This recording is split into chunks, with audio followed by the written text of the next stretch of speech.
ముందుగా ఈ అవకాశం ఇచ్చినటువంటి తండ్రి అయిన దేవునికి క్రీస్తు వారి పక్షాన వందనాలు తెలియజేసుకున్నానండి. అదేవిధంగా కూడి వచ్చినటువంటి మీ అందరికి కూడా ప్రభునామమున వందనాలండి. ప్రభునందు ప్రియులరా, పరిశుద్ధ గ్రంథమైనటువంటి బైబిల్లో నుండి జ్ఞాని అయినటువంటి సొలొమోను రాసినటువంటి సామెతల గ్రంథం 8వ అధ్యాయం 21వ వచనం. ఈరోజు మొదటి పాటగా ఏదైతే పాడబడిందో ఇంచుమించు అదే వాక్యం అండి. నన్ను ప్రేమించు వారిని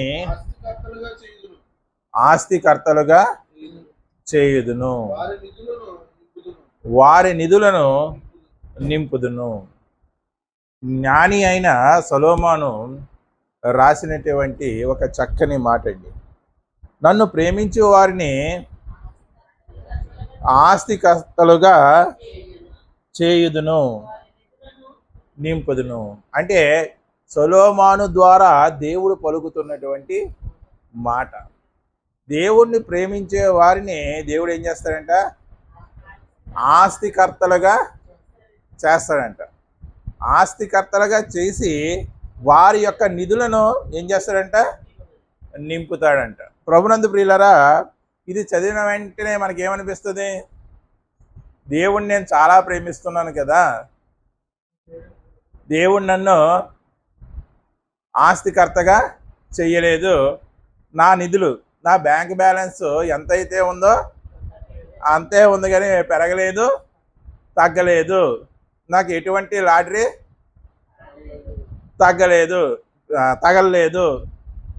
నాకు ఏది కలిసి రాలేదు అని అనుకోమండి. కానీ ఆలోచిస్తే నన్ను ప్రేమించే వారిని ఆస్తికర్తలుగా చేయుదును అంటే మనం ఈ 80 సంవత్సరాలు 70 సంవత్సరాలు జీవించడానికి పనికొచ్చేటువంటి ఆస్తి గురించే మన ఆలోచన వెళుతుంది. కానీ ఇక్కడ దేవుడు మాట్లాడుతున్నటువంటి ఉద్దేశ్యం, ఆయన మాట్లాడుతున్నటువంటి భావం వేరు. ఆస్తి అంటే కేవలం మనం ఒక డబ్బులోనో లేకపోతే ఒక భూమిలోనో లేకపోతే ఒక బంగారం వజ్రాల్లోనే ఆస్తిని విలువగా అవే ఆస్తి అని అనుకుంటాం. అవి కానీ నాకు దేవుడు ఇస్తాడేమో, దేవుడు నేను ఎక్కువగా ప్రేమిస్తున్నాను అనే అర్థం చేసుకుంటాం. కానీ ఎవరు దేవుణ్ణి ప్రేమించేవారు అంటే దేవుడే చెప్తున్నట్టు చూడండి ఒకసారి. యోహాను సువార్త 14వ అధ్యాయం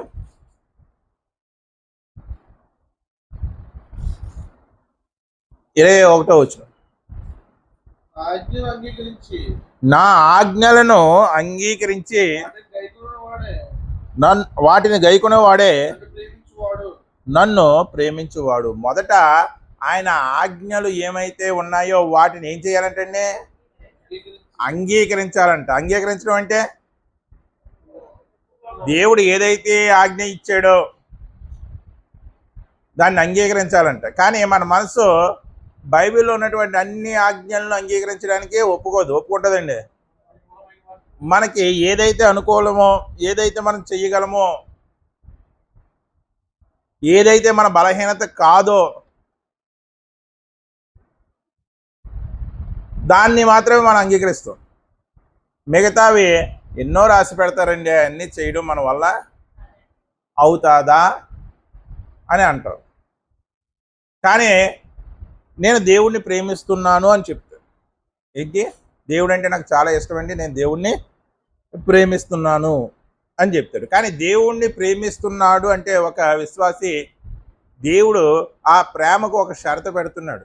ఏమిటి ఆ షరతు అంటే, మొదట ఆయన ఆజ్ఞలను, నీకు నచ్చిన ఆజ్ఞలను కాదు, ఆయన ఆజ్ఞలు నువ్వు ఏం చేయాలి?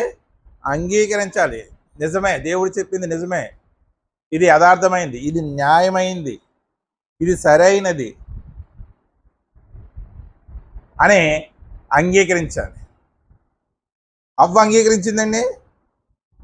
దేవుడు ఆజ్ఞను అంగీకరించిందా? అంగీకరించినట్టు ముందు కనపడింది.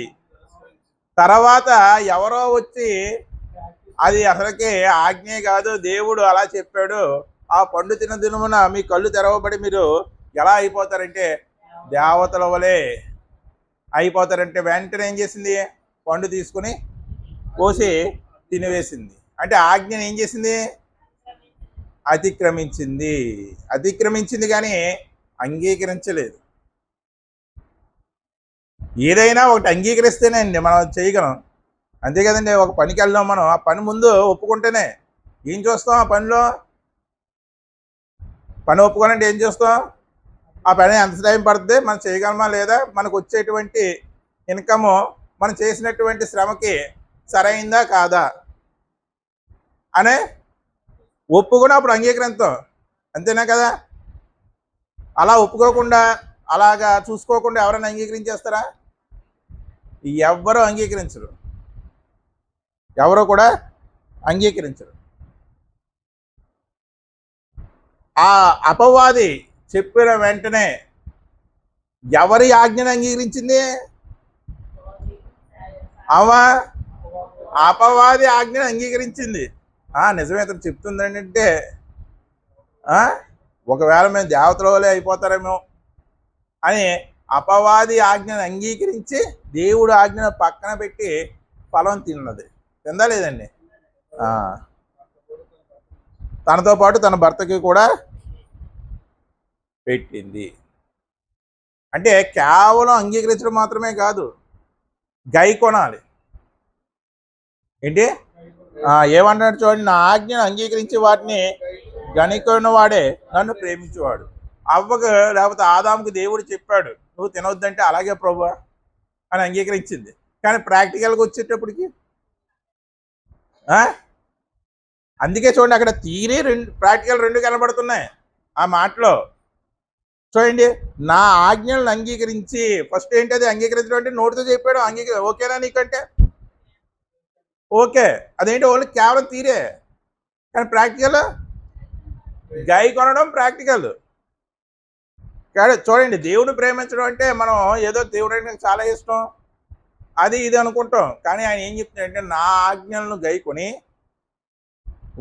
నా ఆజ్ఞలను అంగీకరించాలి. ఫస్ట్ దేవుడు ఏది చెప్తే అది అంగీకరించాలి, తర్వాత గై కొనాలి. థియరీ ప్లస్ ప్రాక్టికల్ రెండు ఉంటేనే నన్ను ప్రేమించువాడు వాడే నన్ను ప్రేమించువాడు, నన్ను ప్రేమించువాడు నా తండ్రి వలన ప్రేమింపబడును. అంటే దేవుని ఆజ్ఞను అంగీకరించి వాటిని గైకొని యేసుక్రీస్తు వారిని మనం ప్రేమిస్తే మనం తండ్రి వలన ప్రేమించబడతామంట.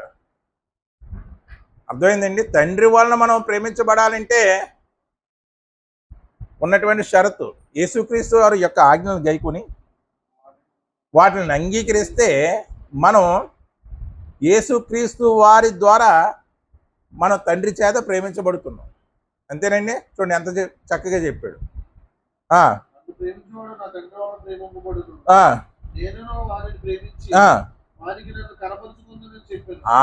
నేనును వానిని ప్రేమించి వానికి నన్ను కనపరుచుకొందునని చెప్పాను. కనపడ్డ మీరు అందరూ దేవుని ప్రేమిస్తున్నారు కదండి, యేసుక్రీస్తు వారిని. కనపడ్డారు ఎప్పుడన్నా యేసుప్రభు వారు? కనపడ్డారా లేదా? ఎప్పుడు కనపడలేదు కదా. మరి ఏమంటున్నారు చూడండి, నా ఆజ్ఞలను అంగీకరించి వాటిని గైకొనేవాడే నన్ను ప్రేమించువాడు, నన్ను ప్రేమించేవాడు నా తండ్రి వలన ప్రేమింపబడును, నేనును వాణ్ణి ప్రేమించి వానికి నన్ను కనపరుచుకుందునని చెప్పాను. మరి కనపరుచుకున్నారా మీకు?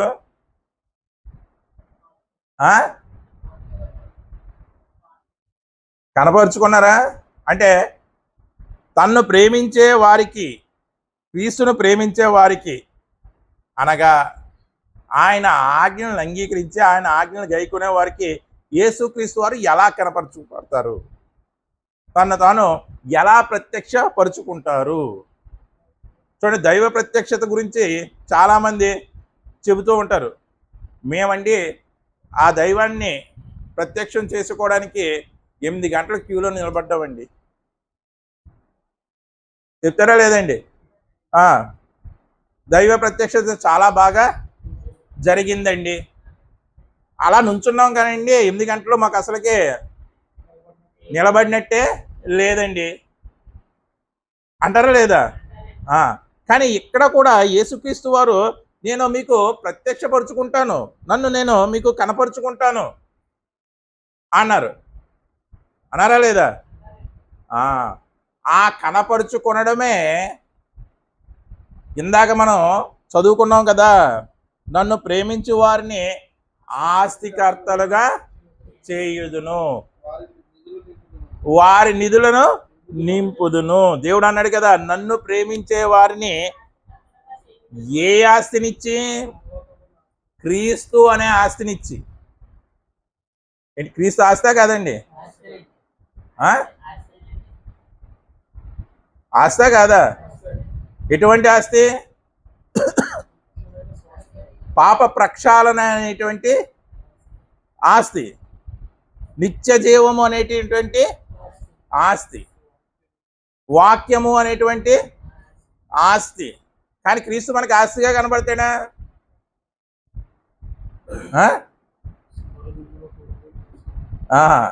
ఆస్తిగా మనకి కనబడు.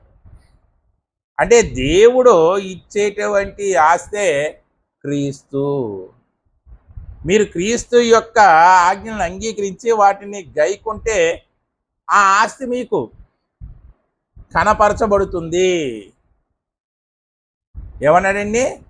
నా ఆజ్ఞలను అంగీకరించి వాటిని గైకొని వాడిని నేను ప్రేమిస్తాను, నన్ను ప్రేమించేవాడు తండ్రి వలన ప్రేమింపబడును, నేనును వాడిని ప్రేమించి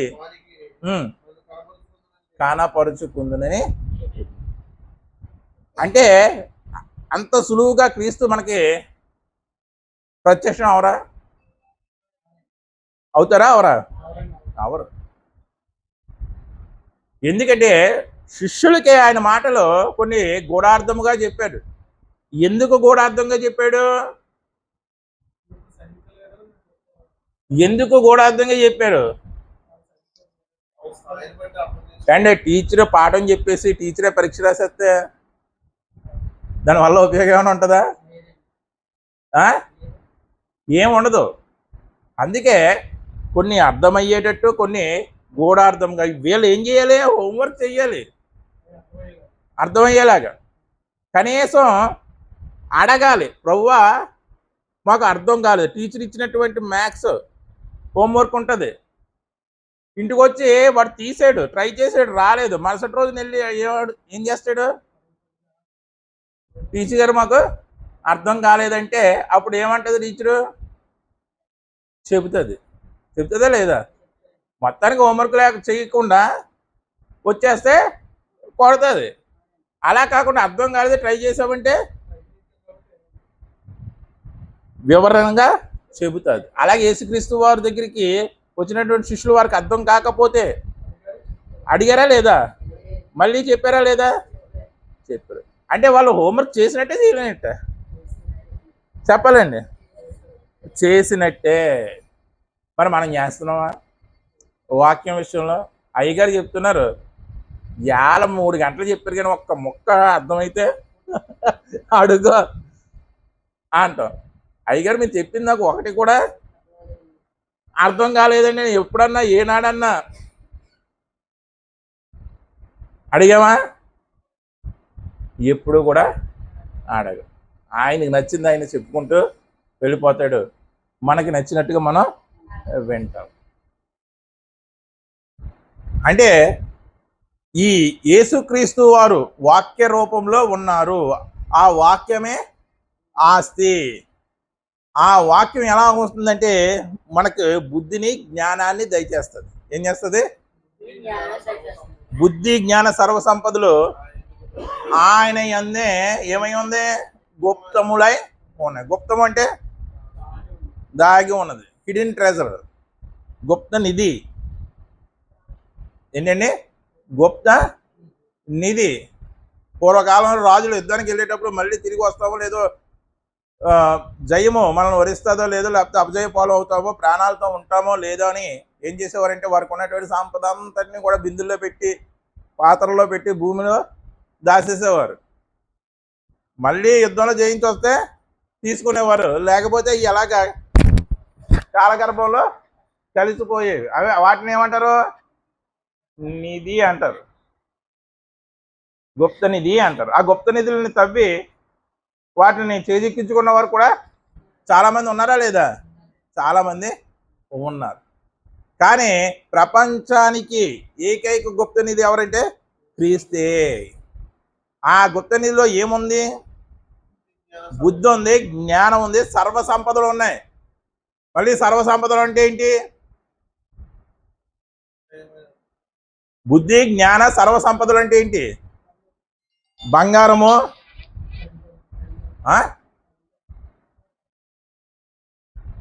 లేకపోతే వెలగల భూములు, వెలగల వస్త్రాలు, అవా సర్వ సంపదలు?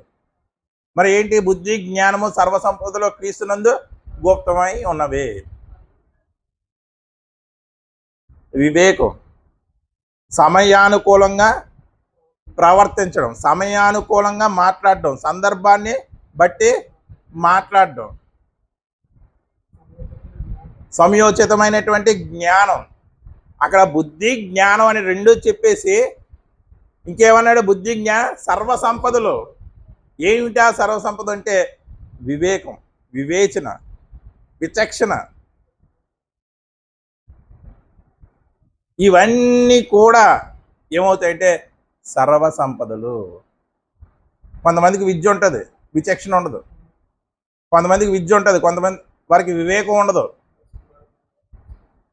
వాడు ఎలా ప్రవర్తించాడో వాడికే తెలియదు. చదువుకున్న మూర్ఖుడు అంటారు, చదువుకున్న మూర్ఖుడు అంటారు.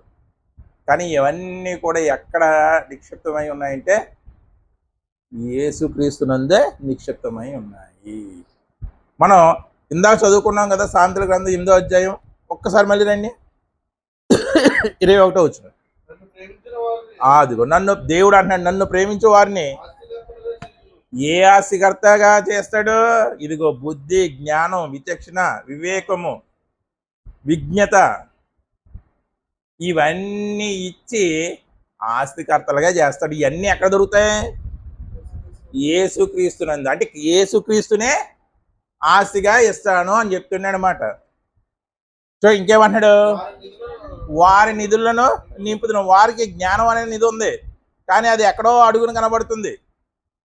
యేసుక్రీస్తు ద్వారా అది నింపబడుతుంది.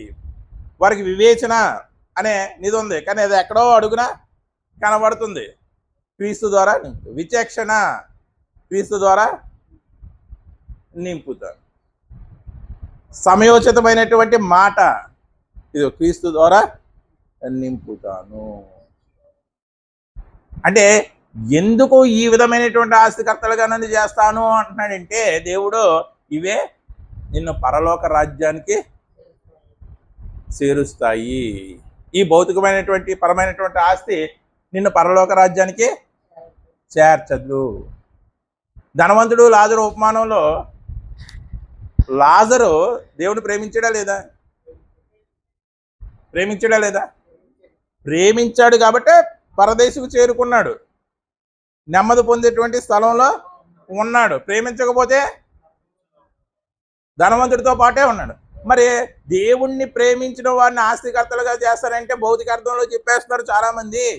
మరి అప్పుడు లాజరు ఏమవ్వాలి? ధనవంతుడి కన్నా ఇంకా గొప్ప ధనవంతుడిగా ఉండాలి. ఉన్నాడా? లాస్ట్ వరకు, చనిపోయేంత వరకు చాలా దీనస్థితిని అనుమతించాడు. ఆ ధనవంతుడి యొక్క బల్లమేంచబడుతున్నటువంటి రొట్టెలను తిని తన జీవితాన్ని గడిపాడు. మరి దేవుడు ప్రేమించాడు కదా, ప్రేమించబట్టే పరదేశం వచ్చింది, నెమ్మది పొందేటువంటి స్థలము వచ్చింది.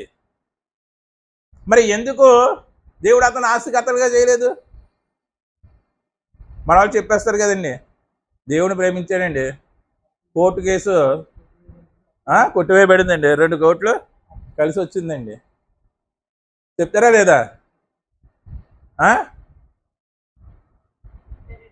దేవుడు నన్ను ప్రేమిస్తున్నాడు, నేను ప్రేమిస్తాను కాబట్టి దేవుడు కూడా నన్ను ప్రేమించి నాకు 2 కోట్లు కలిసి వచ్చేలాగా చేశాడు. మరి లాజరుకి ఏమి కలిసి వచ్చేలా చేయలేదు?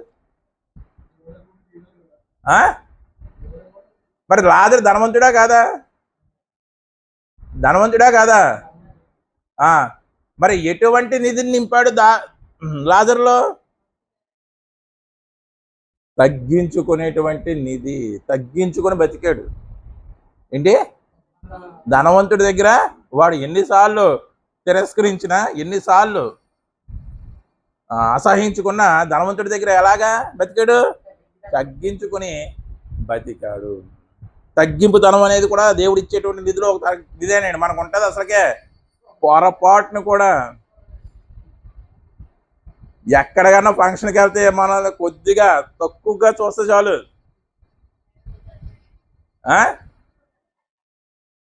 వెంటనే వచ్చేస్తాం. లేదా కొద్దిగా మన చర్చిలో సరిగ్గా ఇంపార్టెన్స్ ఇవ్వకపోతే మరి సర్వ సృష్టికర్త అయినటువంటి యేసుక్రీస్తు వారి ముఖం మీద ఉమ్మి వేశారు, పిడిగుద్దులు గుద్దారు. మరి ఆయన మనకే ఈ జీవనోపాధి, జీవనానికి సంబంధించినటువంటి ఆస్తి కలిగి ఉన్నాం మనం ఎంతో కొంత. దాన్ని చూసి గర్వం మనకి. ఎందుకు తగ్గించుకోలేకపోతున్నామంటే దాన్ని చూసుకునే గర్వం. నేనేంటి, నా స్టేటస్ ఏంటి, నన్ను గౌరవించరా? మరి ఆయన సర్వ సృష్టికి ఆస్తికర్త. మరి ఆయన ఎంత తగ్గించుకున్నారు? అలా తగ్గించుకున్నటువంటి క్రీస్తునే ఏం చేస్తానంటున్నాడు? ఆస్తిగా ఇస్తానంటున్నాడు. లాజరుకి ఏమి ఇచ్చాడు? ఏ ఆస్తిని ఇచ్చాడు? తగ్గించుకునేటువంటి స్వభావం. తగ్గించుకునేటువంటి స్వభావం అదే లాజరు యొక్క ఆస్తి. ఆ తగ్గించుకునే స్వభావాన్ని ఎక్కడ చేర్చింది? లాజరునే పారలోకానికి, రాజ్యానికి చేర్చింది. లోకాసు వార్తలో ఇంకో స్త్రీ ఉందండి. లోకాసు వార్తలో ఇంకో స్త్రీ ఉంచండి. క్షమించాలి, మార్కు సువార్త 12వ అధ్యాయం. మార్కు సువార్త 12వ అధ్యాయం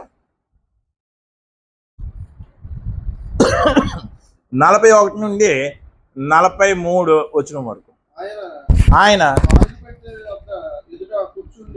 ఆయన కానుక పెట్టే ఎదుట కూర్చోండి. యేసుక్రీస్తు వారు కానుక పెట్టే ఎదురుగా కూర్చోవలసిన అవసరం ఏంటండి ఆయనకి?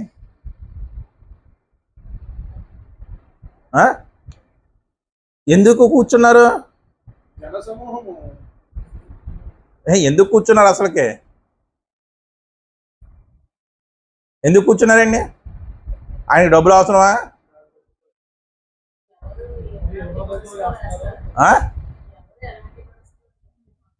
ఆయనకి తెలియదా? ఆయన వెనకాల బెంచ్లో కూర్చున్నా ఆయనకి తెలుస్తుంది. కరెక్ట్గా అక్కడే ఎందుకు కూర్చోవాలి? ఎలాంటి అంటే అక్కడున్న వారికి దేవునికి ఇవ్వడం అనేది ఎంత ప్రాముఖ్యమో చెప్పడానికి కూర్చున్నారు. అర్థమైందండి? ఎంత ప్రాముఖ్యమో చెప్పడానికి కూర్చున్నారు. ఇప్పుడు అక్కడ ఉన్నటువంటి ఆ పేద విధవరాలు ఎంత వేసిందో ఈయన లాస్ట్ బెంచ్లో కూడా కూర్చొని చెప్పచ్చు. ఒక టీచరు లాస్ట్ బెంచ్లో కూర్చొని లెసన్ చెప్తే ఎలా ఉంటుంది?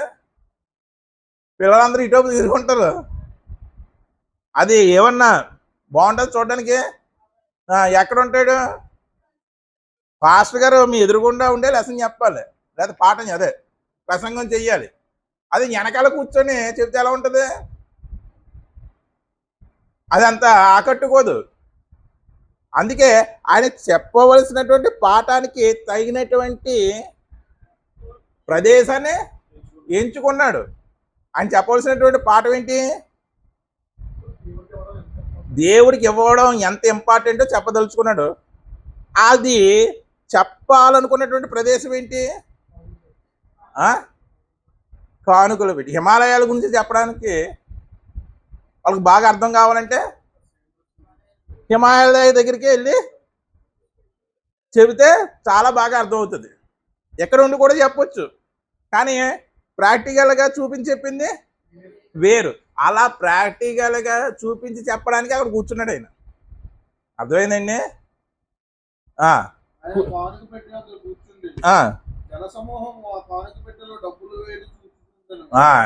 డబ్బులు వేస్తున్నారంట, చూస్తూ ఉన్నాడంట.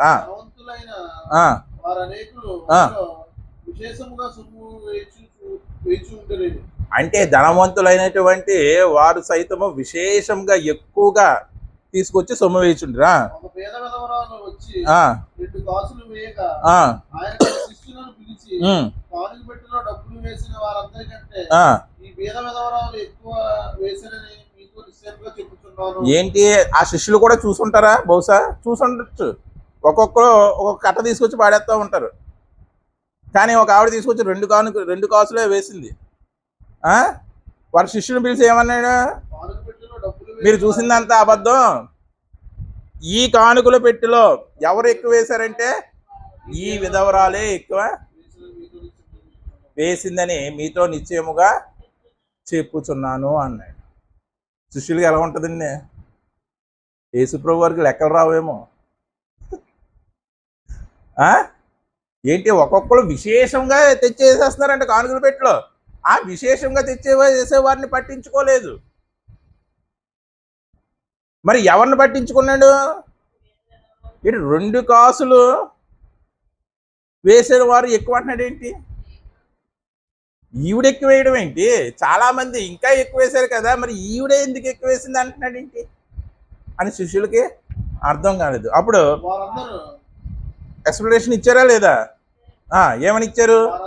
వారందరూ తమకు కలిగిన సమృద్ధిలో నుండి వేసిరి గాని వారందరూ తమకు కలిగినటువంటి సమృద్ధిలో నుండి వేశారు. కానీ ఈమె తన లేమిలో ఆ, తనకు కలిగినదంతయు ఆ, ఆయన అనగా ఆ, తన దేవరమంతయు వేసని ఆ. అంటే తన లేమిలో నుండి తనకు కలిగినంతయు తన జీవితం అంతా కూడా వేసింది. అంటే లేమిలో ఉండి కూడా దేవుని యొక్క పనికి ఇవ్వాలా లేదా? యేసుప్రభు వారు చెప్పిన ప్రకారము ఇవ్వాలా లేదా? పేద విధవరాలు అలా వేసిందా లేదా? వేసింది. ఇవ్వాలి అంటే మళ్ళీ అక్కడ ఒకళ్ళు ఫిక్స్ చేసింది ఇవ్వడం అని కాదు. లేమిలో నుండి కూడా దేవుడికి ఇవ్వాలంటే ఒకళ్ళు ఫిక్స్ చేసింది అనేది ఇవ్వడం కాదు. మీరు ఎంత అనుకున్నారో, మీరు ఎంత తొలగించుకున్నారో మీ లేమిలో నుండి కూడా ఖచ్చితంగా ఇవ్వాలి. నాకు లేదు ప్రభువా, స్వేచ్ఛార్పణగా ఇవ్వాలి. మీరు లేమిలో ఉన్నారు, ఒకరు 50,000 అడిగారు, అది మీకు సాధ్యపడదు.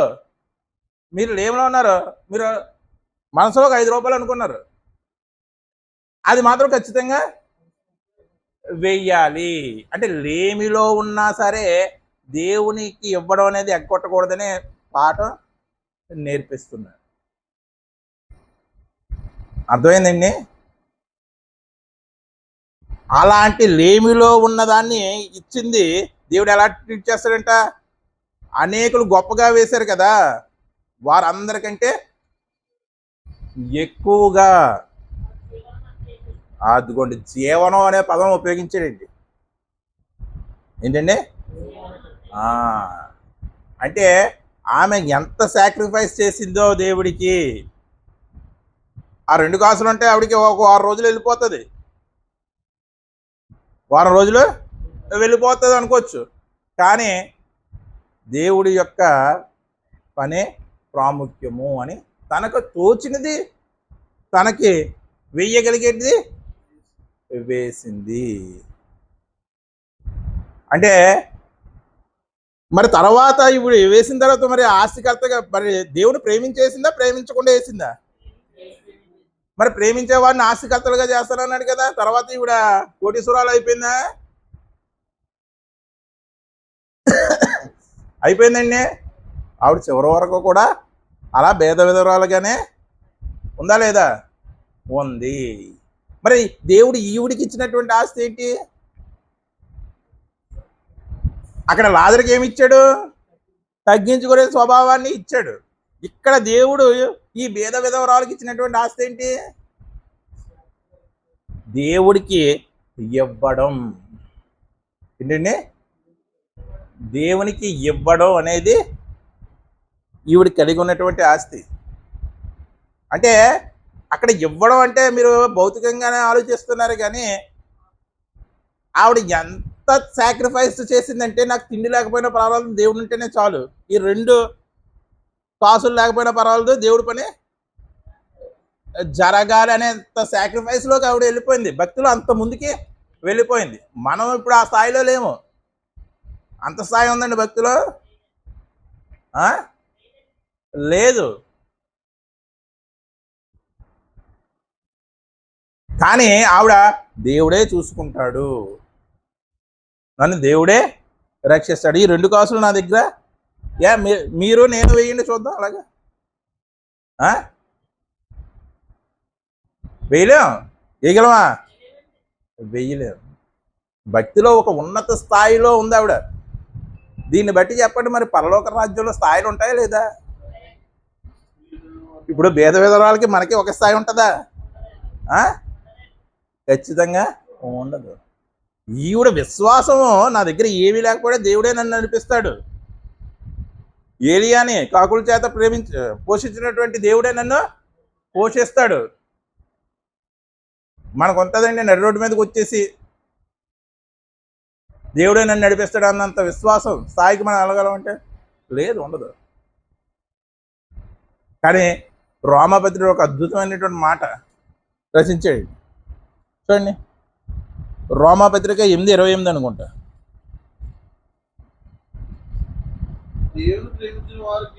దేవుణ్ణి ప్రేమించు వారికి అనగా, ఒకసారి ఆగండి. దేవుణ్ణి ప్రేమించిన వారికి అనగా అంటే, ఇప్పుడు పాఠం ప్రకారం మీకు అర్థమైపోవాలి ఏంటి అనగా అంటే. ఆయన ఆజ్ఞలను గైకొని, ఆయన ఆజ్ఞలను అంగీకరించి గైకొనేవాడు. ఆజ్ఞ ఒకటి ఉంటే చేసేది ఒకటే కాదు. ఆయన ఆజ్ఞలను అంగీకరించి గైకొనేవాడే దేవుని ప్రేమిస్తున్నాడు. దేవుని ప్రేమించే వాడికి అనగా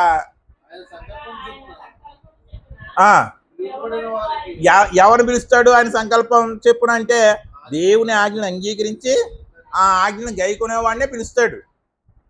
దేవుని ప్రేమించే వారికి అనగా ఆయన సంకల్పం చెప్పున పిలువబడిన వారికి మేలు కలుగుటకై సమస్తము సమకూడి, మొత్తం ఏమవుతుందంట, సమస్తము సమకూడి జరుగుతాయంటండి. సమస్తం సమకూర్చబడతాయంట. ఏ లెవెల్లో ప్రేమించిన వారికి? పేద విధవరాళ్ళు లెవెల్లో ప్రేమించే వారికి. అందుకే దేవుణ్ణి ప్రేమించే వారికి అనగా మీరు నేను కాదు, ఇదిగో ఈ పేద విధవరాలు స్థాయిలో ప్రేమించిన వారికి, ఆయన సంకల్పం చెప్పిన పిలువబడిన వారికి సమస్తము ఆటోమేటిక్గా అన్ని సిద్ధపరచబడిపోతాయంట. సమస్తము సమకూడి జరుగుతున్నవి. చాలామంది అంటారు ఏమీ లేదండి, ఆ టైంకి సమకూర్చబడిందండి, దేవుడు అన్నీ సమకూర్చాడండి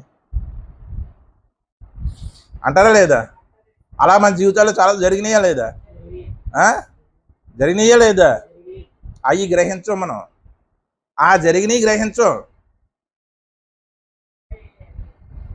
ఇంకా ఎక్కువ కావాలి, ఇంకా ఎక్కువ కావాలి, ఎక్కువ కావాలి, అలాగే వెళ్ళిపోతూ ఉంటాం అన్నమాట. ఏలియా యెజబెలుకు భయపడి పారిపోయాడు. ఒక నది ఒడ్డున ఉన్నాడు. క్యారియర్ ఎవరు తీసుకొచ్చారు? కాకుల చేత క్యారేజీ పంపించాడు దేవుడు. ఏం తీసుకొచ్చా? రొట్టెలు మాంసం. అంటే ఏ స్థాయిలో దేవుని ప్రేమించాడు? సమకూడి జరిగిందా లేదా? అడవిలో ఉన్నా సరే ఆహారం ముందుకు వచ్చేసిందా లేదా? ఆ విశ్వాసమే భేద విధవరాలి విశ్వాసం. అటువంటి విశ్వాసమే, అటువంటి విశ్వాసం కలవారిని ఆస్తికర్తలుగా చేస్తాడంట. దేంట్లో ఆస్తికర్తలుగా చేస్తాడంటే, ఇంకా బలమైనటువంటి విశ్వాసం దయచేసి విశ్వాసంలో ఆస్తికర్తలుగా చేస్తాడంట. వారి విశ్వాసం అనే ధననిధిని ఇంకా గొప్పగా నింపుతాడంట, ఇంకా గొప్పగా నింపుతాడు. చూడండి ఆవిడ విశ్వాసం ఎంత గొప్పదో. అంటే తన జీవనాన్ని ఇచ్చేసిందంటే అర్థం ఏంటి? అక్కడ మీరు చదివేరో లేదో, తన జీవనాన్ని ఒకసారి మరీ చదవండి.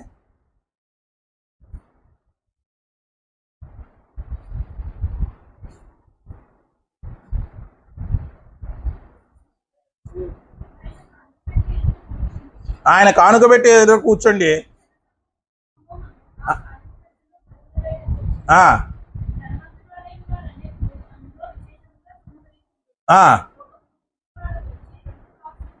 ఆ, ఆ, ఉమ్, ఉమ్, ఉమ్, ఉమ్. అదిగో ఆ, తన లేమిలో కలిగినదంతయు తనకు కలిగిందంతయో మీకు అర్థం కావట్లేదేమో. తన లేమిలో తనకు కలిగిందంతయో అంటే మీకు అర్థం కావట్లేదేమో. జీవనాన్ని ఈ రెండు వేసిన తర్వాత ఆవిడ జీవితాన్ని గడుపుకోవడానికి ఏం లేవు. ఎంత విశ్వాసం ఎక్కడి నుంచి వచ్చేసింది? ఎక్కడి నుంచి వచ్చేసింది అంటే దేవుణ్ణి ఆ స్థాయిలో విశ్వసించిందండి. పేద విధవరాలంటే మనం చాలా చీప్గా తీసేస్తాం. విశ్వాసంలో ఆవిడది ఒక అబ్రహాం స్థాయి, ఒక ఇస్సాకు స్థాయి, ఒక యాకోబు స్థాయి. అందుకే దేవుడు గ్రంథమందు వ్రాయించాడు. అంటే ఉన్న బైబిల్ వాక్యానికి, ఉన్న బైబిల్కి మనం బైబిల్ని సమర్థించుకున్న మనకు బైబిల్ మనమే రాసేసుకుంటామండి. ఆ? ఉన్న బైబిల్ని సమర్థించకుండా మనం అంగీకరించకుండా ఏం చేస్తామంటే మనకి మనమే బైబిల్ రాసేసుకుంటాం. ఎలా రాసేసుకుంటాము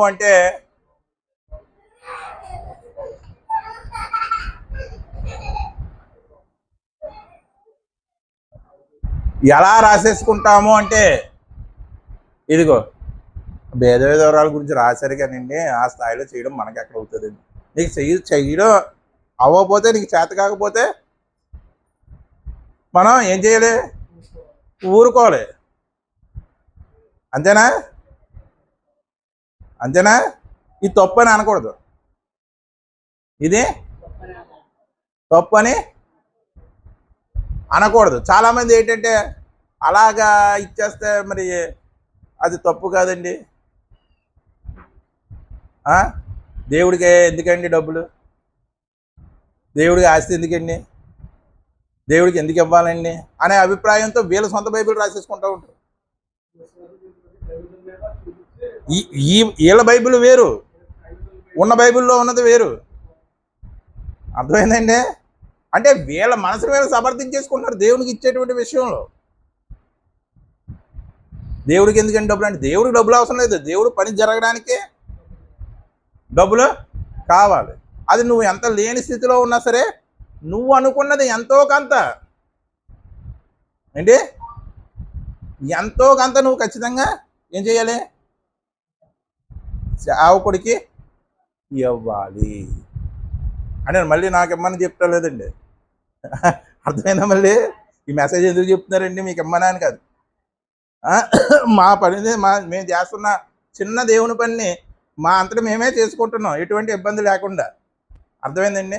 మిగతా వారిని ఉద్దేశించి నేను చెప్తున్నాను. అర్థమైంది? అంటే ఇక్కడ పేద విధవరాలకి దేవుడిచ్చినటువంటి ఆస్తి ఏంటంటే సాక్రిఫైస్. తన జీవనాన్ని ఏం చేసేసింది? తృణప్రాయంగా దేవుడికి ఇచ్చేసింది. మరి ఈ సాక్రిఫైస్, ఈ త్యాగ గుణం అనేది ఆస్తే కదా? ఎంతమందిలో ఉంటుంది ఇలాగ ఆస్తి? ఈ త్యాగ గుణం అనేది 1,000,000 మందిలో ఒకరికి కూడా కనపడుతుందో కనపడదు? కనపడుతుందో కనపడదు. లాజర్లా అంటే తగ్గించుకోవాల్సిన స్వభావం అనే ఆస్తి ఎంతమందిలో ఉంటుంది? చాలా. అందుకే యేసుప్రభువు చెప్పాడు, తను తాను తగ్గించుకునేవాడు హెచ్చించబడును, తగ్గించుకోకపోతే శిక్షించబడతాడు. కానీ ఇప్పుడు ఏమంటున్నారు? తగ్గేదేలే. ఏమంటారండి? అసలుకే ఏం లేదంట, తగ్గేదే లేదంట. మరి ఆలోచించండి, సొలొమోను చెప్పినటువంటి మాట ఎంత గొప్పగా ఉందో ఒక్కసారి చూడండి. నన్ను ప్రేమించే వాడిని ఆస్తికర్తలుగా చేస్తాను అంటే ఎటువంటి ఆస్తి అంటే పరలోకానికి నిన్ను నడిపించేటువంటి ఆస్తి, తగ్గించుకునే స్వభావము, దేవుడి కోసం త్యాగం చేసేటువంటి స్వభావము. మనలో ఎవరికీ లేదండి అటువంటి స్వభావాలు, అటువంటి తత్వాలు. దాంట్లో మొహమాటం లేదు. మన అందరం 34 మార్కుల దగ్గర అటు ఇటు ఊగుతున్న వాళ్ళమే. మనం అపరభక్తులుగాను గొప్ప భక్తులుగాను మనం అనుకోకూడదు. అర్థమైందండి? మనం 20 దగ్గర ఉన్నామో 15 దగ్గర ఉన్నామో సింగిల్ డిజిట్లో ఉన్నామో తెలియదు. వీళ్ళు ఎక్కడికి వెళ్ళిపోయారు? 90 దగ్గర 99 దగ్గర ఉన్నారా లేదా? ఉన్నారు. ఒక చక్కని మాట చూడండి.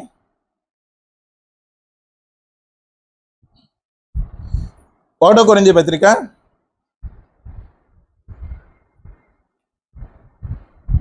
2వ అధ్యాయము 9వ వచనం. ఇందును గూర్చి దేవుడు తన్ను ప్రేమించు వారికి ఏమి సిద్ధపరచును అండి? కంటికి కనపడుతుంది. వివేకం కంటికి కనపడుతుందండి. చెప్పండి. తగ్గించుకునే స్వభావం కంటికి కనపడుతుందా? త్యాగ స్వభావం కంటికి కనపడతాయా? ఇవన్నీ విజిబుల్లా నాన్ విజిబుల్లా? నాన్ వెజిటేరియన్ కాదండి, నాన్ విజిబుల్ అంటే కంటికి కనపడనివి. మరి ముందేమని వేసుకున్నావు?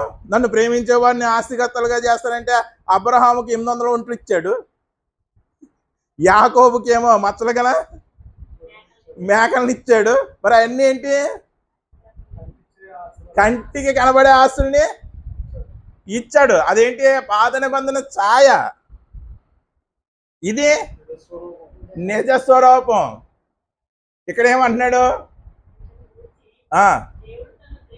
తన్ను ప్రేమించే వారికి ఏమి సిద్ధపరచునో, ఇదిగో నీ వివేకము తక్కువగా ఉంది, నీకు వివేకం అనే ధననిధిని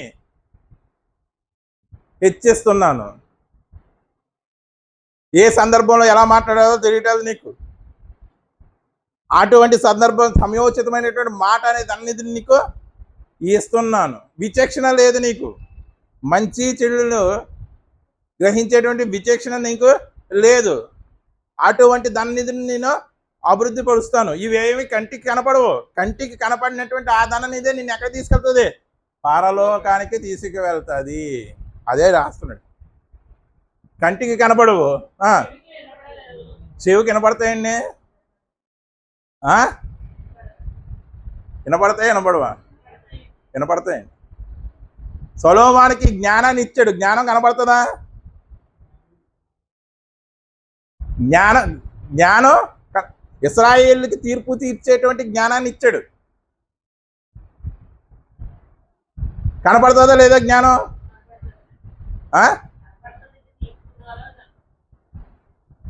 జ్ఞానం అనేది కనపడుతుందా లేదా? కనపడదు. కానీ ఈయన న్యాయయుక్తమైనటువంటి తీర్పులు తీర్చాడు కదా, అప్పుడు వినపడిందా లేదా? ఎవరు కనపడింది? ఎవరు కనపడింది? శాబాదేశపు రాణికి వినపడింది. ఇక్కడ వినపడదు అంటే అర్థం ఏంటి? మామూలుగా ఆలోచించేటువంటి ప్రజలు ఎవ్వరికి కూడా వినపడదు, కానీ శాబాదేశపు రాణిలాగా ఆలోచించే వారికి వినపడుతుంది. అర్థమైందండి? సొలొమోన్ని గూఢార్థములతో శోధించడానికి ఆవిడ ఎక్కడి నుంచి వచ్చింది? ఖండాంతరాలు దాటి వచ్చింది. వాక్యం కూడా అండి మామూలుగా ఆలోచించే వారికి అర్థం కాదండి. మామూలుగా ఆలోచించే వారికి అర్థము కాదు. దేవుణ్ణి ప్రేమించే వారికి అనగా చూడండి, ఆయన ఏం సిద్ధపరిచాడంట? అవి కంటికి కనపడమంట, చెవికి వినపడమంట. దేవుడు నాకు చాలా జ్ఞానం ఇచ్చాడండి, నాకు చాలా వివేకం ఇచ్చాడని నేను చెప్పు. ఎవరు పట్టించుకోండి.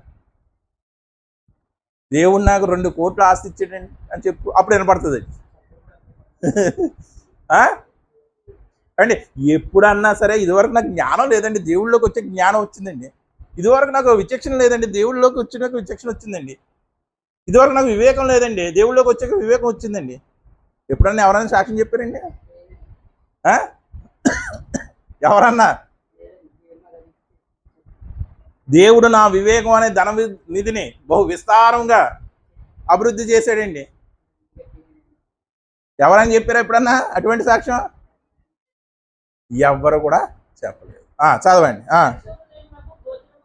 అదిగోండి చెప్పేశాడు, మనుషుల హృదయానికి గోచరం కాలేదంట. అవ్వదు. ఎందుకు అవుతుంది? ఈయన ఇవన్నీ కూడా అదృశ్యమైనటువంటి ధన నిధి. విచక్షణ అనేది ఎంత ఇంపార్టెంట్ అండి. ఏది మంచి ఏది చెడు అనేది విచక్షణ చాలా అవసరం మనిషికి. ఆ విచక్షణ జ్ఞానం లేకపోతే ఎక్కడ పోతాడు మనిషి? దేవుడు నాకు విచక్షణ జ్ఞానం ఇచ్చాడు అని మనం చెప్పామనుకో ఎవడన్నా నమ్ముతాడా? దేవుడు నాకు అన్య భాషలు మాట్లాడేటువంటి వరం ఇచ్చాడంటే వెంటనే అంటే ఆయన ఇస్తున్నటువంటి ధనం అనేది అన్నీ కూడా ఏంటి? అదృశ్యములు. ఏంటండి? అదృశ్యమైనవి. జ్ఞానం అదృశ్యమైనది.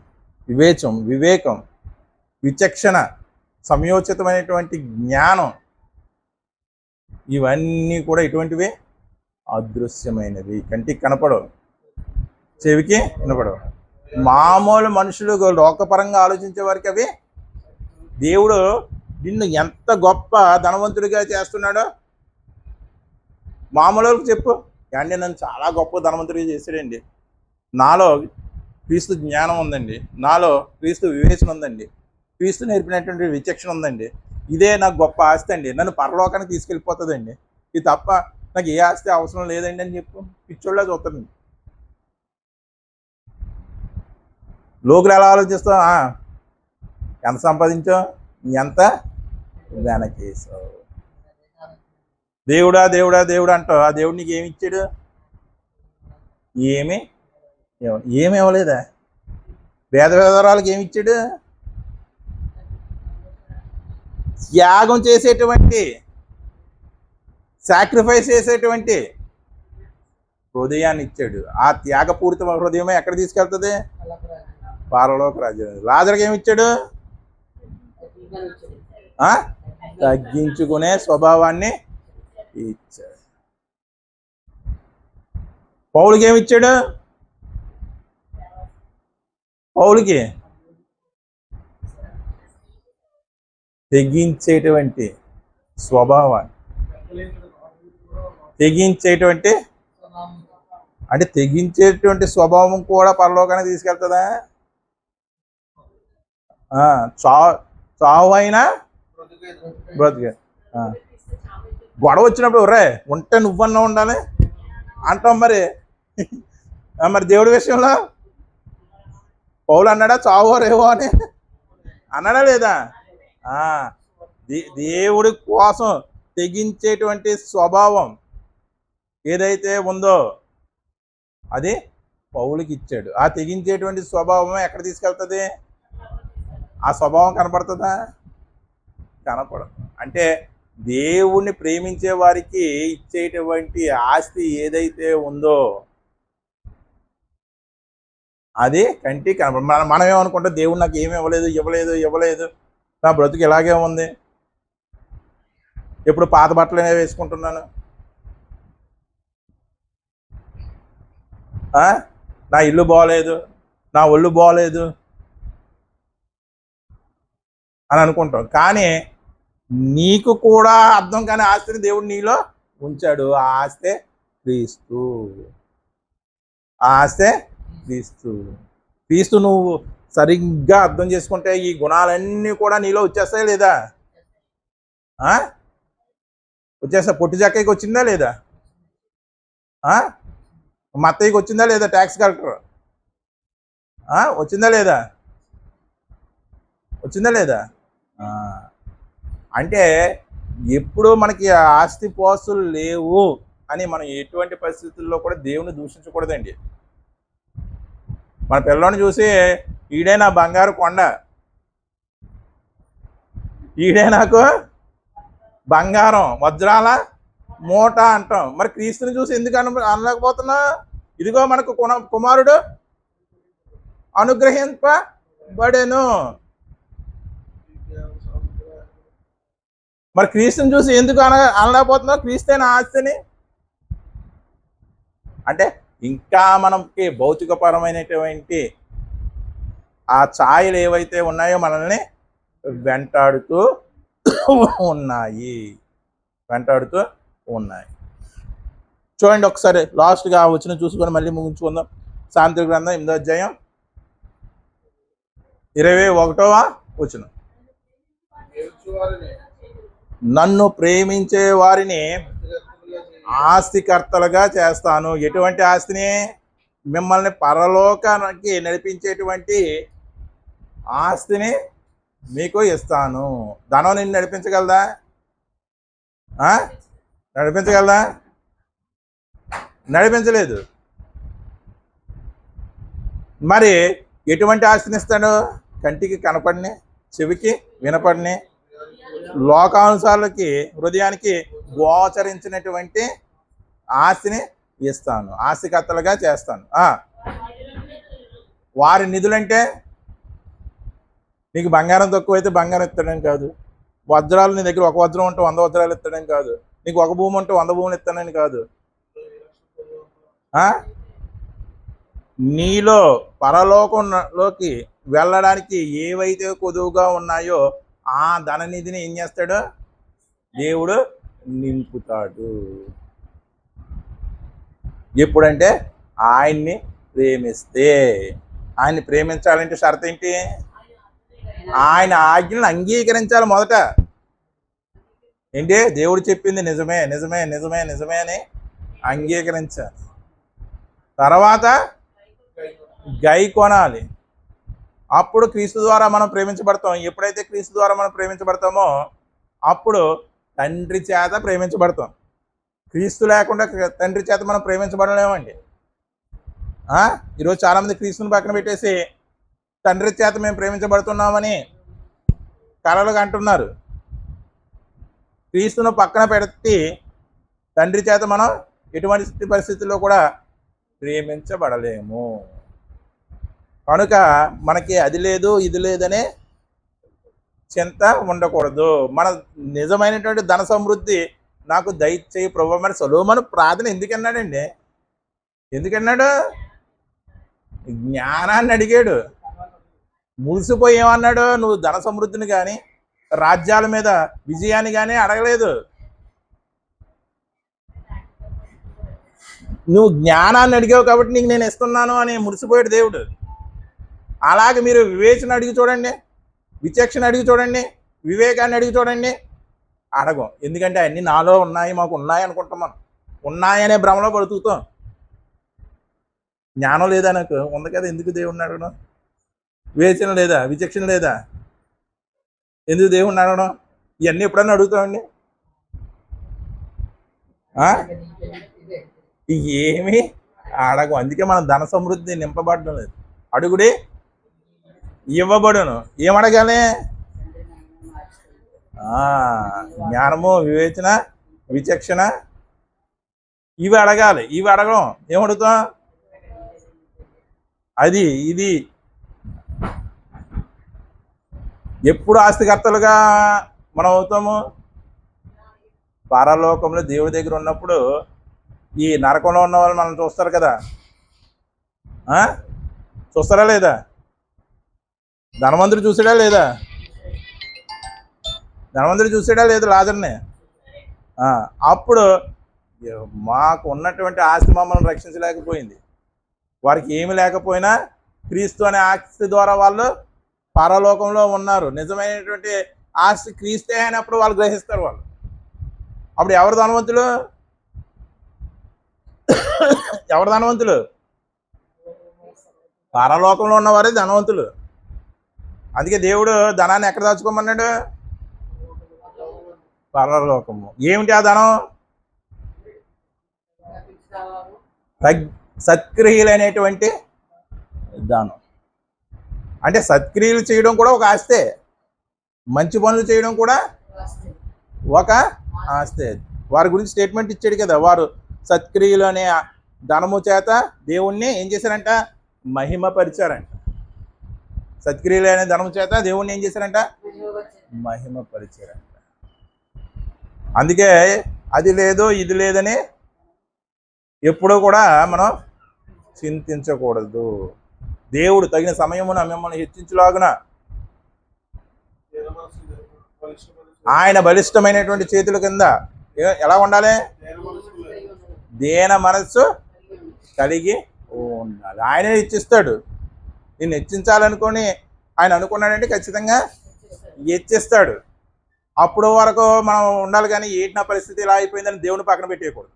దేవుడు వాక్యాన్ని పక్కన పెట్టేయకూడదు. దేవుడు వాక్యాన్ని ఆలోచించడం గురించి పక్కన పెట్టకూడదు. అండ్ మనకి ఏదైనా కష్టం వస్తుంది, ఫస్ట్ చేసేది ఏంటంటే దేవుడు వాక్యాన్ని పక్కన పెట్టేస్తామండి. మనం చేసేటువంటి ఫస్ట్ మిస్టేకే దేవుడు వాక్యాన్ని ఏం చేస్తాం అంటే అది సాతాను మనల్ని ప్రేరేపిస్తుందని అర్థం. అంటే వాక్యానికి నిన్ను ఏం చేస్తుంది అపవాది? అది అందరూ అనుభవిస్తామండి. మనకి ఎవరు అతిథులు కాదు దీనికి. నాకు సమస్య ఏదో వచ్చినా సరే ఆ స్టడీ అనేది ఆగిపోతుంది. ఎవరికి ఇంక చదవటం లేదని వాళ్ళకి ఇంక గొడవే లేదనుకోండి, వాళ్ళ ఎప్పుడు అపవాద అండర్టేకింగ్లోనే ఉంటారు. కానీ దావీదు ఏం చెప్పాడు? నాకు కష్టంలోనే నష్టంలోనే నన్ను బలపరిచింది ఏంటి అని చెప్పాడు. నీ వాక్యమే నన్ను ఏం చేసింది? బలపరిచింది అని చెప్పాడు. అంటే మనకి నిజమైనటువంటి ఆస్తి ఏంటంటే దేవుడి యొక్క వాక్యమే. దాని చేతే మనం కష్టంలోనూ నష్టంలోనే ఓదార్చబడతాము, బలపరచబడతాము. అంటే ఆయన మనకు ఆస్తిగా ఇచ్చింది. మనకి నష్టం రాగానే కష్టం రాగానే మనం ఏం చేస్తామంటే తృణీకరిస్తున్నాము. ఏం చేస్తున్నామండి? అంటే ఆయన మన ధననిధిని వాక్యం ద్వారా రోజు నింపాలని చెబుతున్నాడు. మనం ఏం చేస్తున్నాం? మన ధననిధిని మనమే నింపుకోవడం లేదు. అంటే మనం కూర్చున్న కొమ్మనే మనం ఏం చేసుకుంటున్నాం? నరికేసుకుంటున్నాం. దేవుడు అంటే నీకు ప్రేమే, దేవుడు అంటే ఇష్టమే, కానీ ఇది అపవాది పన్నాగం. అపవాది పన్నాగం. వాక్యం నుండి నిన్ను ఎంత దూరం చెయ్యాలనే అది ఎల్లప్పుడూ కూడా చూస్తూనే ఉంటుంది.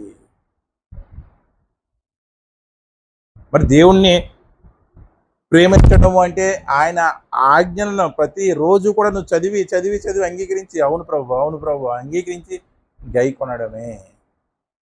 అప్పుడే ఆయన మనల్ని నిత్య రాజ్యానికి ఆస్తికర్తలుగా వారసులుగా చేస్తాడు. ప్రార్థన చేసుకో.